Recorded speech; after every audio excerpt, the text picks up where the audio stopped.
Dieu le Père, merci de nous avoir commandé le jour saint. Et alors merci donc aller au-devant de toi avec humilité pour écouter attentivement ta parole et de nous à vivre et être rempli de vie en recevant ta parole. Je prie au nom de Jésus. Le royaume des cieux qui fait la distinction entre le bien et le mal. Dieu est la justice. Il a aimé le monde et il a donc tendu un filet dans le monde entier. Il s'agit de la propagation de l'évangile. Il y a de bons poissons et de mauvais poissons. Les premiers seront mis dans son vase et les seconds seront jetés dans la fournaise de feu. Mais il ne veut pas tous les poissons qui sont mis dans le filet. Il veut seulement les bons poissons. Et qui sont les bons poissons? Ce n'est pas tous les poissons mis dans le filet qui sont bons. Il ne suffit pas donc d'entrer dans l'église pour être bon. Il faut que nous soyons satisfaisants à ses yeux. Si toutes les familles sont de bons poissons, ce sera idéal. Mais supposons qu'il y ait deux familles, l'une sera enlevée mais l'autre sera laissée. Les gens sont en train de faire cette opération pour faire le bien et le mal. Il ne faut pas que nous tomberons donc dans la main des anges, c'est-à-dire de la loi. Il faut que nous devenions hommes du Saint-Esprit. Le poisson est ictus en version originale. Ictus, les lettres initiales du mot ictus sont les mots initiales de Jésus le Christ, Dieu le Fils et le Seigneur et le Sauveur. Donc le poisson signifie la confession de la foi.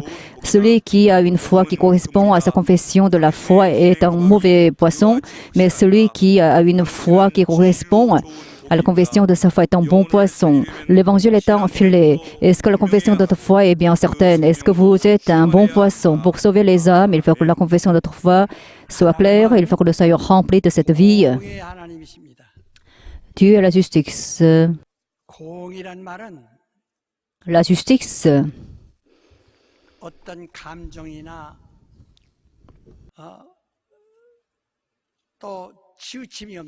Qu'est-ce que c'est, la justice? Il n'y a pas d'inclinaison abnormale à gauche ou à droite. C'est un principe qui est inchangeable, qui a été établi par Dieu lui-même. Alors si Dieu a parlé, cette parole ne peut pas être changée parce que c'est lui-même qui a fait un serment. Donc la parole que Dieu nous a donnée, c'est une parole basée sur son serment. C'est la raison pour laquelle il n'y a pas de mensonge pour notre Dieu le Père. Parce que Dieu ne peut pas éviter la justice, même s'il est Dieu. Donc, sa parole ne peut que s'accomplir coûte que coûte. Parce que c'est ça la justice. C'est un principe de Dieu. Alors, il l'a dit par sa bouche, si tu en manges, tu mourras. Donc, cette parole est la justice. C'est pourquoi Dieu ne peut pas transcender cette justice.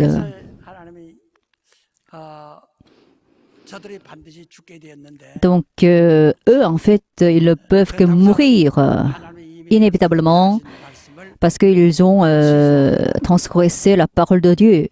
Mais même si ils sont dans une situation malheureuse, Dieu ne peut pas évoquer sa parole. Il a pitié des hommes parce qu'il les aime. Mais pour sauver cette humanité, il faut que Dieu lui-même meure à sa place. C'est ça la justice de Dieu.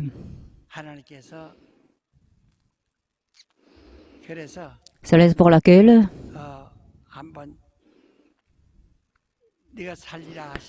Dieu nous a dit, tu vivras. À ce moment-là, nous vivrons. Mais si Dieu nous dit, tu mourras, nous mourrons. C'est ça notre foi.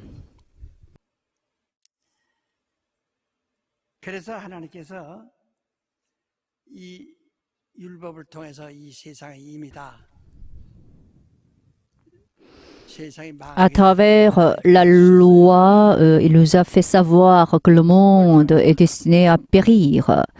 Mais via l'Évangile, il nous a dit, tu vivras, je te sauverai.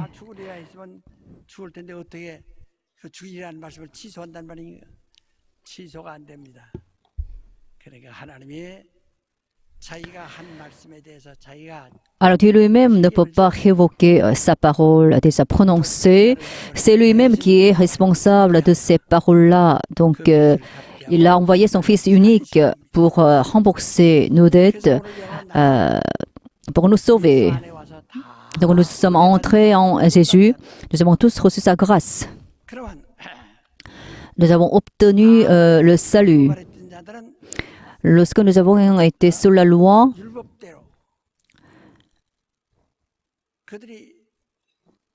nous serons jugés selon cette loi-là parce que nous avons été définis comme des pécheurs. Le prix du péché, c'est la mort.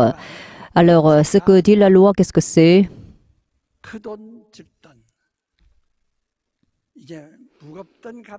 Que ce soit la taille, la grandeur du péché, si on pêche, on ne peut que mourir parce que le salaire du péché, c'est la mort. Donc, tous les pécheurs ne peuvent être jetés dans le feu de l'enfer.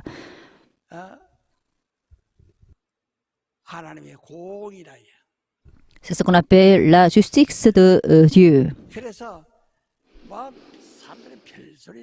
Alors, il y a beaucoup de réactions face à la parole de Dieu, mais si Dieu nous dit tu mourras, on ne peut que mourir.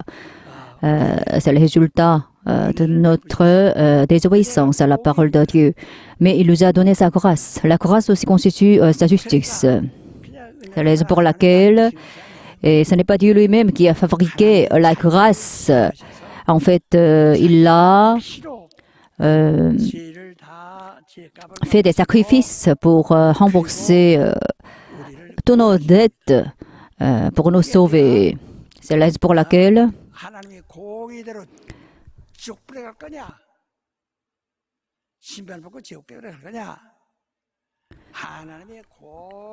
est-ce que nous allons opter pour l'enfer ou pour le royaume des cieux selon la justice de Dieu? Alors, c'est nous qui devons décider. Mais Dieu nous a dit, heureusement, c'est le moment de recevoir sa grâce, la grâce de Dieu. La loi est vraiment redoutable, n'est-ce pas? Alors, c'est là pour laquelle il faut absolument recevoir sa grâce. Il faut absolument recevoir sa grâce.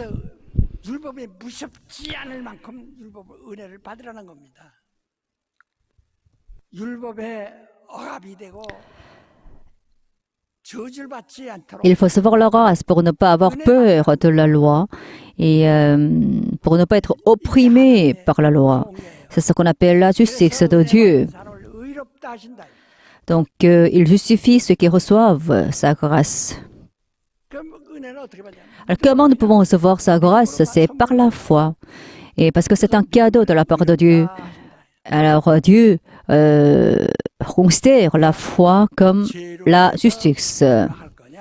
Est-ce que nous allons périr à cause du péché? Ou bien est-ce que nous allons recevoir sa grâce pour être sauvés? C'est la justice de Dieu qui ne peut pas être évitée par Dieu lui-même. Mais nous pouvons choisir heureusement de recevoir sa grâce pour être en vie, pour être sauvés. Donc, il y a deux options devant nous. Alors, si nous devons vivre selon la loi, il faut que nous gardions toute la loi.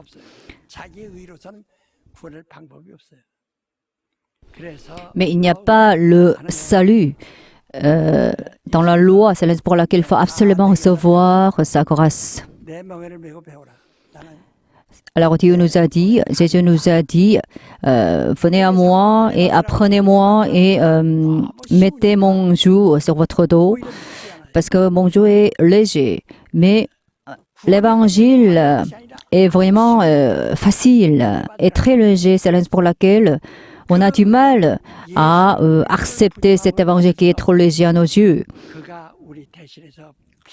Mais ce que Dieu nous demande de faire, c'est recevoir sa grâce. C'est-à-dire qu'il faut accepter l'évangile. C'est-à-dire qu'il faut accepter Jésus qui s'est chargé de tous nos péchés, de nos fautes, commises. Il faut donc absolument recevoir sa grâce. 죄 많은 곳에 은혜 많다니까 죄를 많이 져야 은혜 많다. 그 뜻이 아니라 죄에 대한 죄값은 사망이요. 죄에 대한 두려움과 공포가 있는 것만큼 죄에 대한 책임이 있는 것만큼 은혜를 더 받아서 그것을 극복하라는 것, 면하라는 것입니다. 사함받으라는 거예요. 예를 들면 10,000원짜리를 저질러서만 10,000원의 빚을 꼭 갚아야지 9,000원 가지고 못 갚습니다. Plus on a peur des péchés, plus on doit recevoir sa grâce. 당신이 죄를 지은 것만큼 은혜를 좀 받으라는 거예요. Si vous avez péché, il faut que vous receviez sa grâce. Plus vous avez peur des péchés, plus vous devez recevoir la grâce de Dieu. C'est ça l'évangile. Alors comment nous pouvons recevoir la grâce de Dieu? Alors j'étais pécheur par le passé, alors maintenant par le mérite de Jésus-Christ, en nous remettant à son mérite, alors je vais accepter ton mérite, je vais accepter ta grâce. Pour cela, il faut se faire baptiser. Et en recevant le baptême, notre statut est changé complètement. Bien que Jésus soit le Fils de Dieu, il s'est fait baptiser aussi. Pourquoi?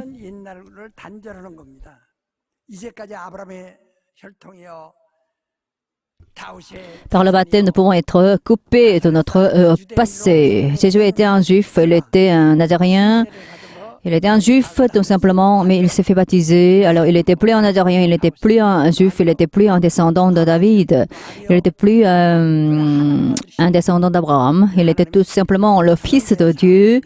C'est pourquoi Dieu lui a dit après son baptême, c'est mon Fils bien-aimé qui fait ma joie. Alors par ce, donc il s'est fait baptiser et son statut a été complètement changé.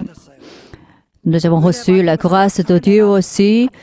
Alors, comment nous pouvons accepter la grâce, le fait que nous avons reçu sa grâce?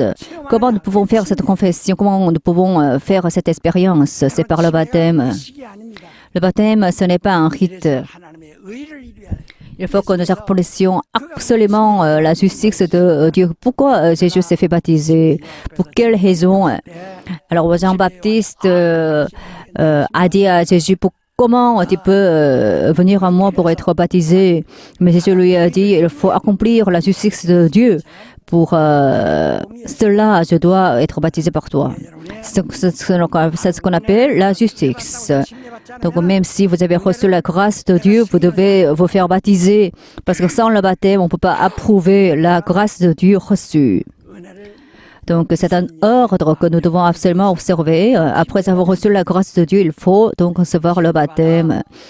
Donc, après avoir reçu le baptême, il faut que nous soyons totalement coupés de notre passé. Il faut que nous enterrions notre passé pour nous unir à Jésus.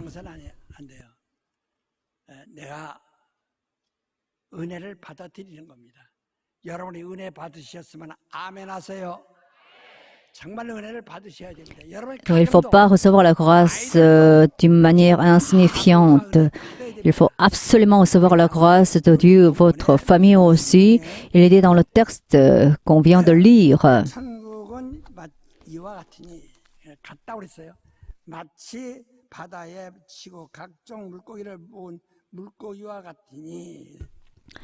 Le royaume des cieux est encore semblable à un filet jeté dans la mer. C'est une parabole. La parabole est un symbole. Mais il est dit donc que le royaume des cieux est totalement semblable à un filet jeté dans la mer et qui ramasse des poissons d'autres espèces. Donc la procédure appliquée au royaume des cieux est totalement la même que la procédure expliquée dans cette parabole. Donc, ce qui veut dire ici, qu'est-ce que c'est? On a donc tendu un filet, ensuite on fait la distinction entre les bons poissons et les mauvais poissons. Et donc, les bons poissons sont ceux qui ont reçu la grâce de Dieu et qui ont gardé la foi jusqu'au bout. Donc, c'est ça le royaume des cieux. On a tous reçu la grâce de Dieu. Maintenant, c'est le moment de recevoir la grâce. C'est le moment de l'obtention du salut. Mais nous serons tous mis devant le jugement de la justice de Dieu. Est-ce qu'on est toujours sous la loi ou bien est-ce qu'on est dans la grâce de Dieu? Est-ce qu'on a toujours peur du péché commis ou bien est-ce qu'on a reçu la grâce et donc est-ce qu'on est en paix? C'est ça le résultat du jugement de Dieu. En fait, devant les yeux humains, il n'y a pas de distinction entre les mauvais poissons et les bons poissons. Par exemple, il y a deux personnes qui travaillent ensemble, mais l'une sera prise, mais l'autre sera laissée. Deux personnes dorment ensemble, mais l'une sera laissée, mais l'autre sera prise. Il y a deux personnes qui travaillent ensemble dans le même champ, mais l'une sera prise, mais l'autre sera laissée. Voilà, donc c'est ce qui va se faire absolument lors du jugement de Jésus. Donc il y aura une séparation, distinction entre les bons poissons et les mauvais poissons. Il y a diverses vierges qui sont en attente de leur époux, mais il y a deux groupes. Et donc il y a toutes sortes de traitements. Alors donc ce qui importe le plus, et en premier lieu, c'est recevoir la grâce. Et ensuite, est-ce que nous avons maintenu cette grâce ou bien est-ce que nous sommes devenus hypocrites? Il y aura donc la distinction entre les brebis et les boucs. Moi aussi, j'ai vécu à la campagne.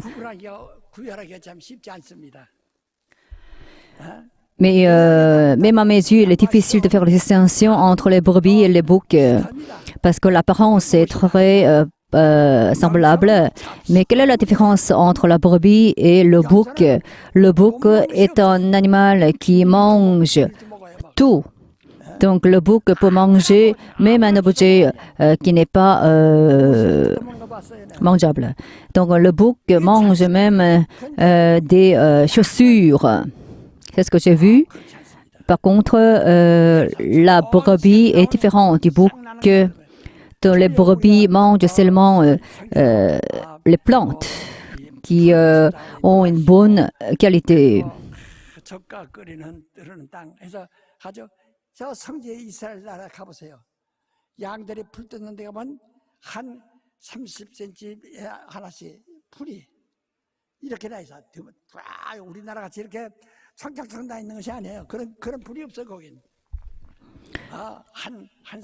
Alors on prie donc, alors Dieu va nous conduire dans de verts pâturages, près de paisibles.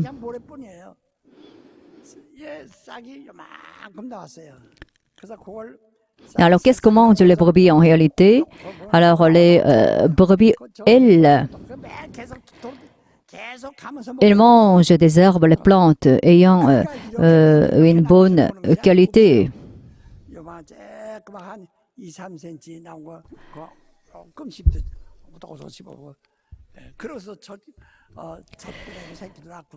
Et ils les avalent. Ensuite, ils produisent du lait et ils se multiplient et ils fécondent. Donc les brebis ne mangent pas n'importe quoi parce que elles sont très salubres, elles sont très pures, tandis que les boucs sont sales, ils mangent n'importe quoi.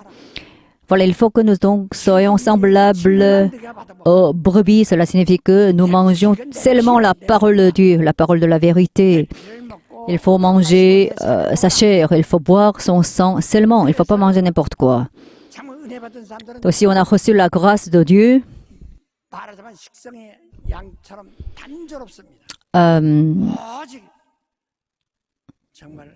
notre appétit est très simple, comme la brebis qui mange seulement des herbes de bonne qualité. quelqu'un a reçu la parole de Dieu et il dit Amen après avoir reçu la parole de Dieu. Et ensuite, il doit poursuivre seulement la vérité. Mais malheureusement, ses oreilles sont très légères. C'est la raison pour laquelle il croit même aux mensonges. Et ensuite, ils se perdent. C'est la raison pour laquelle notre Église est confrontée à une grande difficulté, parce qu'il y a une partie des membres de l'Église qui ont mangé n'importe quelle parole. Et alors, ils ne savent pas si la parole qu'ils absorbent est mauvaise ou bonne. S'ils absorbent la parole de Dieu, ils vivront, mais s'ils croient à des mensonges, ils mourront et périront. Alors Dieu va faire la distinction entre les boucs et les brebis. Aux yeux humains, il n'y a pas de différence entre les brebis et les boucs. Nous avons tous reçu la grâce de Dieu, mais est-ce que nous sommes semblables à un bouc ou bien à une brebis qui mange seulement des herbes vivantes? Mais les boucs mangent n'importe quel objet qui n'est pas mangeable. Donc il faut que nous soyons toujours au courant de cette différence. Lorsqu'on conduit une voiture,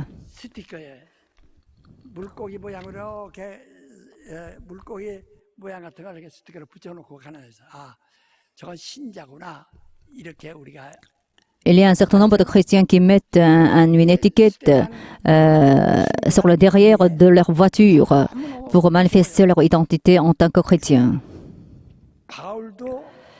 Dans le passé, il y a eu beaucoup de martyrs. C'était une heure qui est redoutable. L'apôtre Paul, il était un docteur de la loi et pour garder la loi, il est devenu un meurtrier sérieux. Mais à un moment donné, il a rencontré Jésus, il a été changé complètement, mais il n'a pas été reconnu des hommes parce qu'il était une personne redoutable qui gardait la loi d'une manière incroyable.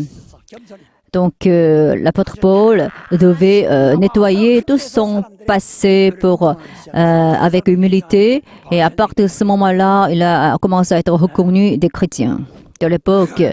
Donc, il est devenu un grand apôtre. S'il n'a pas traversé un grand désert pendant 3 ans, il a été totalement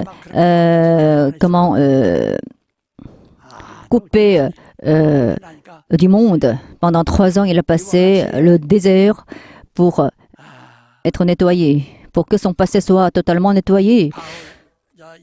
Et ensuite, il est devenu un grand apôtre. C'est la raison pour laquelle la traversée du désert est absolument nécessaire.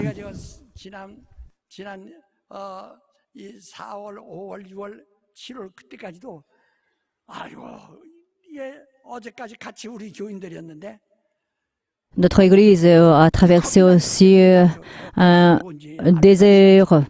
Il y a eu une grande séparation entre les membres de l'Église. Il y a une partie des membres de l'Église qui ont déstabilisé cette Église, notamment en mars, en avril. Et donc, il y a eu la mise en garde mutuelle entre les membres de l'Église.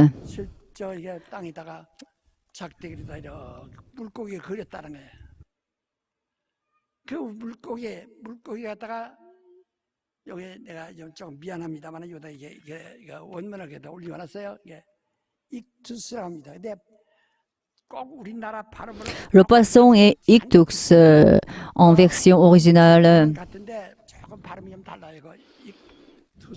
La prononciation est presque la même que l'expression coréenne ictus à 98%, mais pas à 100%.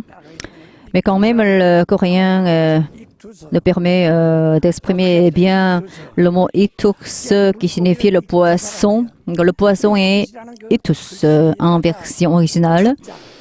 Le mot est composé des lettres initiales du mot Jésus et du mot le Christ, du mot Dieu. Et la quatrième lettre, c'est du mot, la lettre initiale du mot Fils. Ensuite, du mot Seigneur et Sauveur. Donc, chaque lettre qui compose le mot ictus signifie c'est Jésus est le Christ et le Fils de Dieu et il est le Messie. Répétez, Jésus est le Christ et il est Dieu, il est le Fils de Dieu et il est le Seigneur et Sauveur. C'est ça la justice. Est-ce que vous croyez en Jésus? Je crois en lui. Comment? Certains disent je vais à l'église. Mais il ne suffit pas d'aller à l'église. Est-ce que vous croyez? C'est ça la question.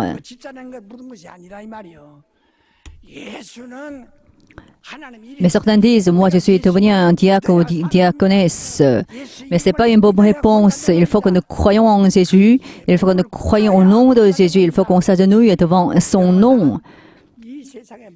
Pour être un vrai chrétien, il y a beaucoup de noms dans ce monde. Mais le nom de Jésus est un nom qui est supérieur à tout nom.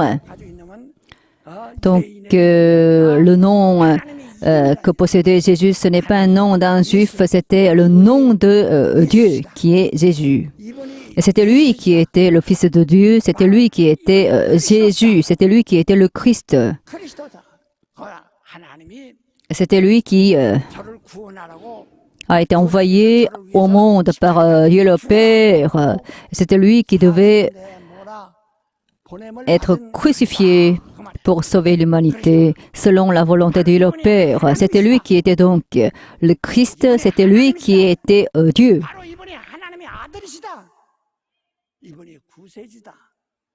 C'était lui qui était le Fils de Dieu, c'était lui qui était le Messie. C'est ça notre foi.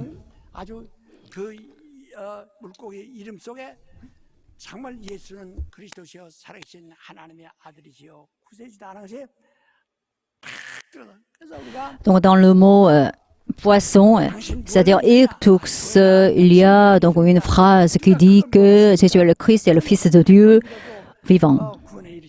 Mais même si on va à l'église, on ne peut pas être sauvé. Même si on confesse que je vais à l'église, on ne peut pas être sauvé. Pour être sauvé, il faut croire que Jésus est le Fils de Dieu. À ce moment-là, on aura l'autorité d'enfant de Dieu et on aura donc la grâce de Dieu.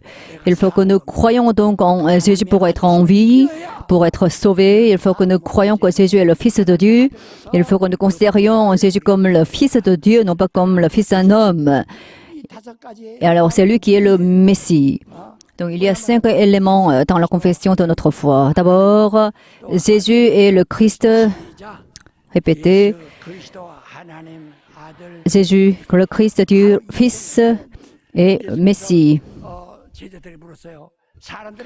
déjà posé une question à ses disciples. Qu'est-ce que les gens disent? Qui je suis? Alors, ses disciples disaient, tu es un Christ, tu es un prophète, tu es un juif. Mais l'un des disciples de Jésus a répondu à cette question, tu es le Fils de Dieu, tu es le Christ.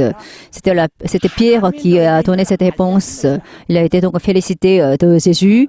Alors, heureux, fils de Jonas, c'est Dieu qui t'a fait connaître ce fait. Et je vais établir mon église sur cette pierre. Je te donne les clés du royaume des cieux. Alors tu peux ainsi ouvrir le royaume des cieux à ton gré parce que tu as les clés du royaume des cieux.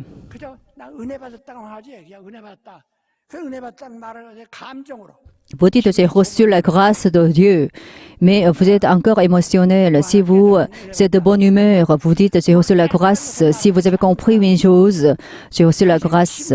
C'est ce que vous dites d'une manière négligeable. Mais il faut que nous dépendions d'abord du mérite de Jésus-Christ. Il faut que nous acceptions le mérite de Jésus pour être sauvés. Jésus-Christ a souffert énormément sur la croix. C'est pour nous-mêmes. Et par sa grâce, j'ai été sauvé de mes péchés. Ensuite, on accepte son mérite et sa grâce et ensuite on se fait baptiser.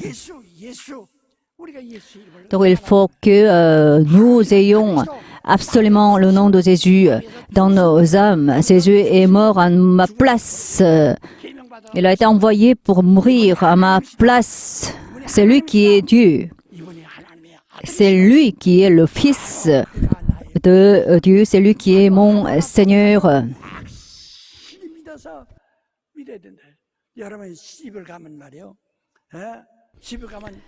C'est lui qui est mon Seigneur et Sauveur.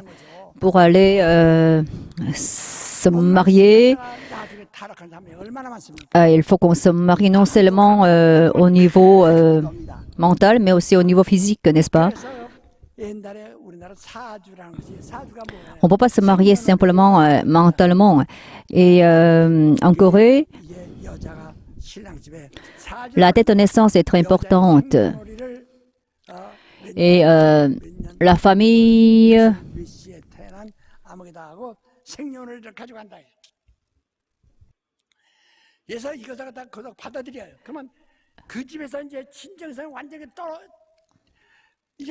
de l'épouse informe à la famille de son époux de la date de sa naissance. À ce moment-là, cette femme en question est complètement coupée de sa famille. Donc, si la date de naissance est informée à la famille de son époux, et si celle-ci accepte cette information, la femme en question qui se marie ainsi est totalement coupée de la famille de ses parents. Donc, c'est ainsi qu'on devient un membre à part entière de notre famille via le mariage. Voilà, c'est quelque chose de bien clair, n'est-ce pas? Donc, si on a reçu la grâce de Dieu, il faut que nous comprenions correctement la signification du salut. Il faut que nous recevions la grâce de Dieu parce qu'il est le Christ, puisqu'il est le Fils de Dieu, puisqu'il est le Messie. Voilà. Donc, il faut que nous recevions la grâce de Dieu d'une manière bien certaine. Ensuite, il faut que nous accueillions Jésus dans nos âmes. Lorsque je lis la Bible,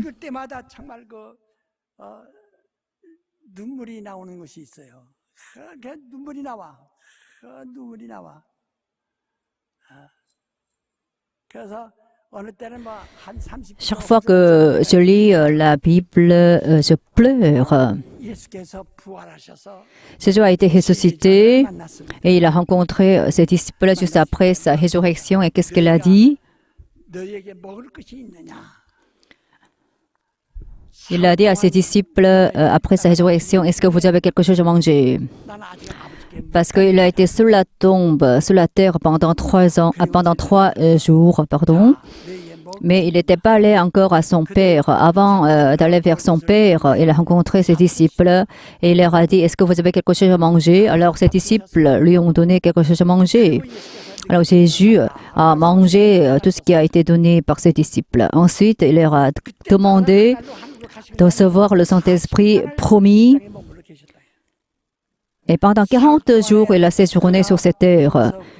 Pendant 3 jours, il n'a rien mangé dans le sépulcre pour donc sortir de sa faim. Il a demandé à ses disciples de lui donner quelque chose à manger. Et ensuite, il s'est séparé de ses disciples. Et pendant 40 jours après cette séparation, il a séjourné sur cette terre. Et pendant 40 jours, où était-il?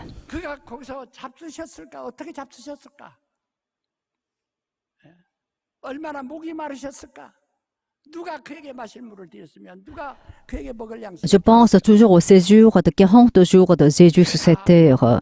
Est-ce qu'il avait mangé? Est-ce qu'il avait soif? Est-ce qu'il avait faim pendant ces 40 jours? Est-ce qu'il a pu donc satisfaire cette faim?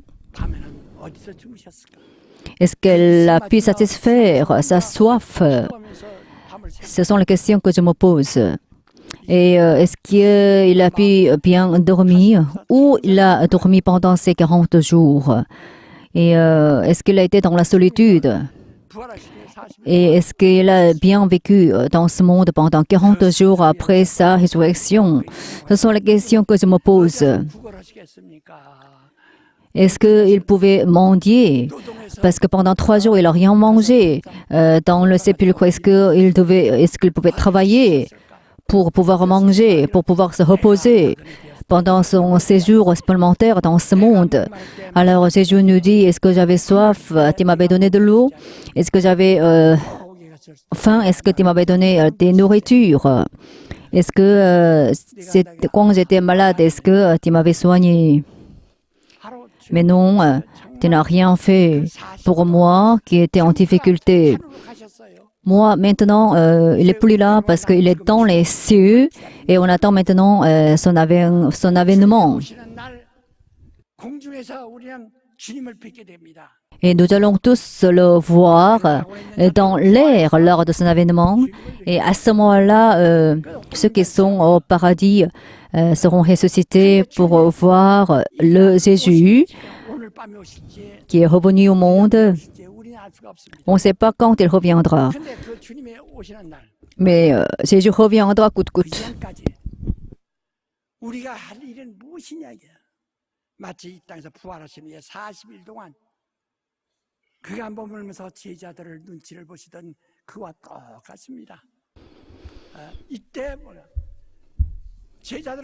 Et qu'est-ce que nous devons faire et jusqu'à son avènement?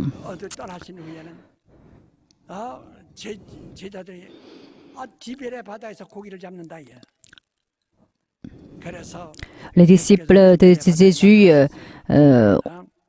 se sont égarés après la disparition de leur maître Jésus. Alors Jésus ressuscité est réapparu devant ses disciples qui ont allé pécher. Et alors Jésus leur a dit, jetez votre filet dans une partie de la mer. Donc ils ont pris des poissons. Et alors Jésus a préparé un repas pour ses disciples. Et mangeons ensemble, c'est ce qu'il a dit à ses disciples. Donc les disciples de Jésus ont été vraiment émus par cette apparition de Jésus. Jésus savait très bien que ses disciples avaient très faim.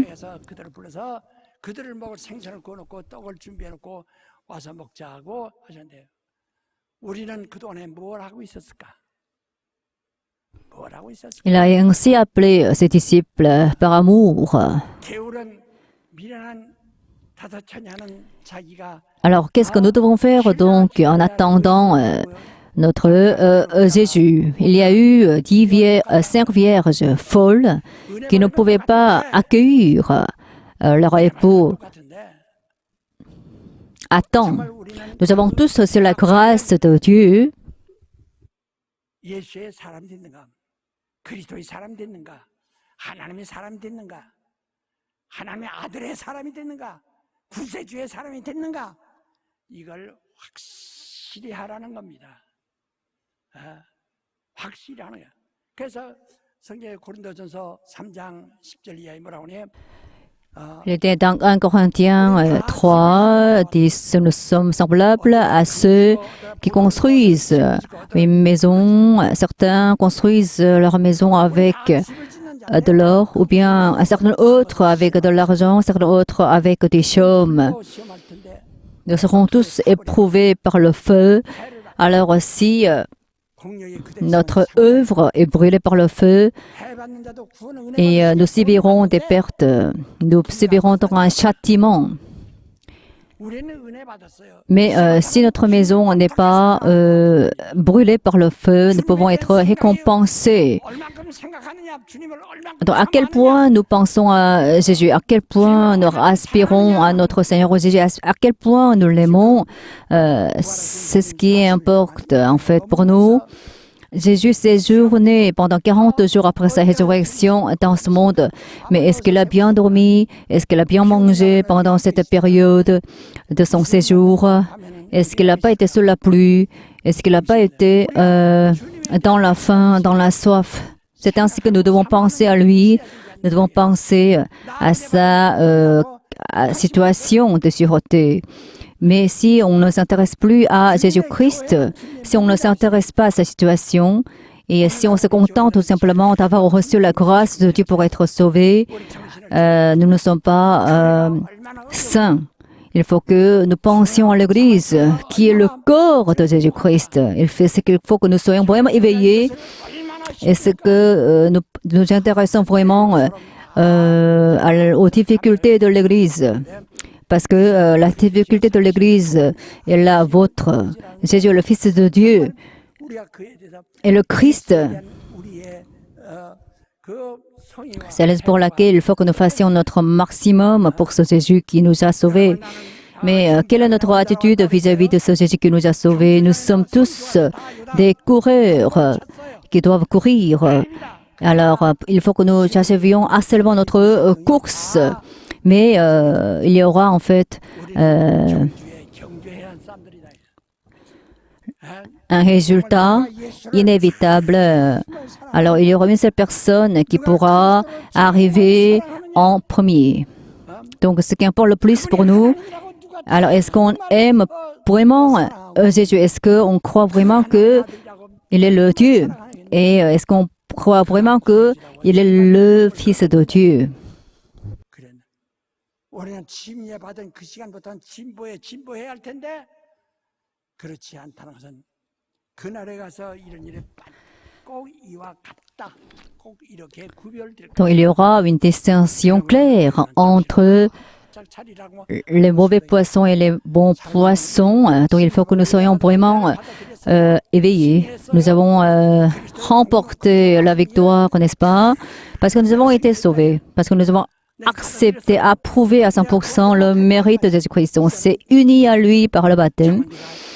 Alors, à partir de ce moment-là, qu'est-ce que nous devons faire? Il faut que nous soyons humbles devant Jésus, devant son nom.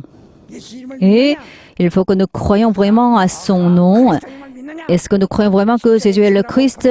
Est-ce que nous croyons vraiment que Jésus a été envoyé pour nous sauver en étant crucifié? Est-ce que nous croyons vraiment qu'il est Dieu? Est-ce que nous croyons vraiment qu'il est le Fils de Dieu? Quel était le degré de son obéissance? C'était à 100%. Donc il faut que notre foi soit bien équilibrée. C'est-à-dire qu'il faut que nous croyions absolument que Jésus est Dieu et le Fils de Dieu. Il faut que nous soyons de bons poissons qui maintiennent un équilibre spirituel. Il faut que nous soyons de bons poissons. Pour cela, il faut que nous ayons une foi exemplaire qui croit que Jésus est le Christ, le Messie et le Fils de Dieu. Et il faut que nous maintenions cette foi-là jusqu'au bout en nous dédiant totalement à Dieu le Père. Levez-vous. Levez-vous et fermez vos yeux. Seigneur Jésus,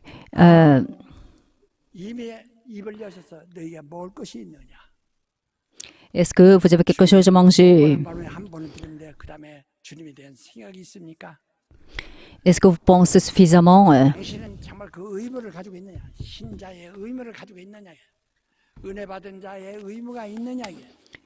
Est-ce que vous pensez suffisamment à lui? Est-ce que vous aimez sincèrement Jésus? Est-ce que vous aimez sincèrement le Christ? Est-ce que vous aimez sincèrement Dieu? Est-ce que vous aimez sincèrement le Fils de Dieu et votre Messie? Est-ce que vous avez donc une foi bien équilibrée? Par le Saint-Esprit, vous devez être équilibré.